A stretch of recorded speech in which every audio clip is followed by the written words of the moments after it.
Hello, everyone. Welcome to this channel. My name is Yamche Watin. Happy to have you here on this YouTube channel. And guys, Chelsea 4, Manchester City 4. What a game of football. I'm sure none of you are going to predict this high scoring game. I'll tell you more about this football match in this game. Let's get started, guys.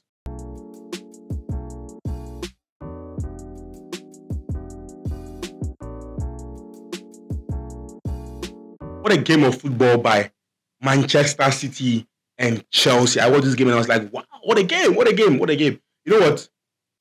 Let's talk about this. The last time Manchester City conceded 4, I think it was probably Leicester versus Man City 5-3 when Madison and Vivaldi was trying to kill Eric Garcia. 2019 thereabout, 2020 thereabout, the COVID year. And Manchester City normally don't concede 4-3. Last season it was 3-3 against Newcastle. Manchester City 3, Newcastle 3 at St James Park. And guys, Chelsea did very well, scoring 4 goals against Pep Guardiola's Manchester City. Look, it doesn't happen. It rarely happens, especially when Chelsea are in a sort of transition to create a very good side. And you know what? Let's get right into it. You know what? First point, Erling Haaland's penalty. People were saying on Twitter that it was not a penalty kick and it was a soft score. I'm thinking, Cucurella, if you think Haaland will not score, why do you pull him? Why do you drag him? Why do you drag him? I think it was a fair call by Anthony Taylor. You can't tell me that was not right. That was a right call by Anthony Taylor. I think Haaland was pulled and whoever pulled him, and it was a penalty call. I don't know why you're telling me Manchester City gets a lot of this penalty thing. Leave the striker to score. Leave the striker to score if you think it's. I mean, you can probably defend very well by making sure he doesn't get to the ball and not pulling him. It happens. But you pulled Erling Haaland and it's a penalty. Fair and kudos to Anthony Taylor for awarding that penalty kick. And then let's talk about Cole Palmer. Cole Palmer, oh my God. I'm sure Pep Guardiola will catch the day Cole Palmer left Manchester City. You know what? Cole Palmer is the Manchester City type of player. Hold the ball, play under pressure, make sure you are controlling and dictating them. And I'm amazed. You know what? I watched Cole Palmer at Manchester City when he was in the academy, and I knew he had talent, but I didn't know he could come up, live up to this expectation in big games. A game against the treble winners, Manchester City, and look at how he was dictating play. Look at how he was passing the ball. Look at how he was controlling tempo. What a player! What a player Chelsea have bought.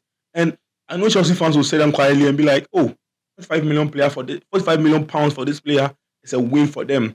And considering they lost Kai Havertz to Arsenal and have replaced him with Cole Palmer, look, it's really, really good business for Chelsea. And let's talk about the balls. The balls by 21-year-old Cole Palmer to step up and play that penalty kick. It was 4-3 at probably 90 minutes, 90 plus 5 minutes.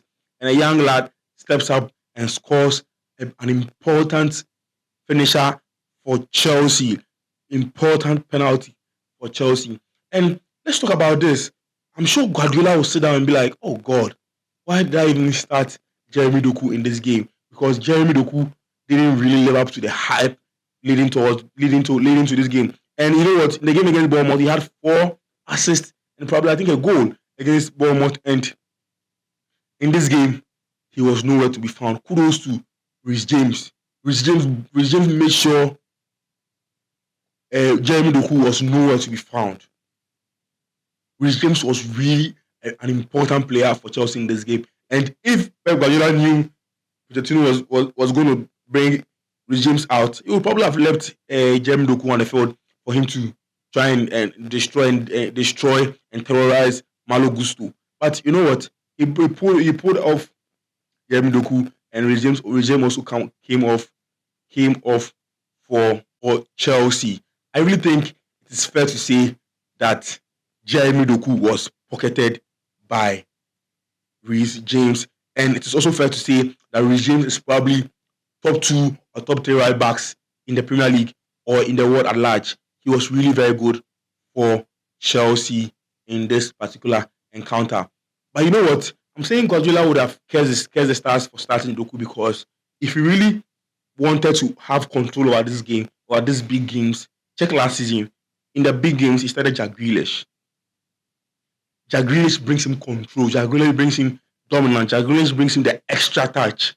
And you know what? Because Doku was blocked or was handled very well by Rhys James, he would have preferred to start Jack Grealish in this game. But Jack Grealish brings him control and tempo and calmness for him to probably dictate the game.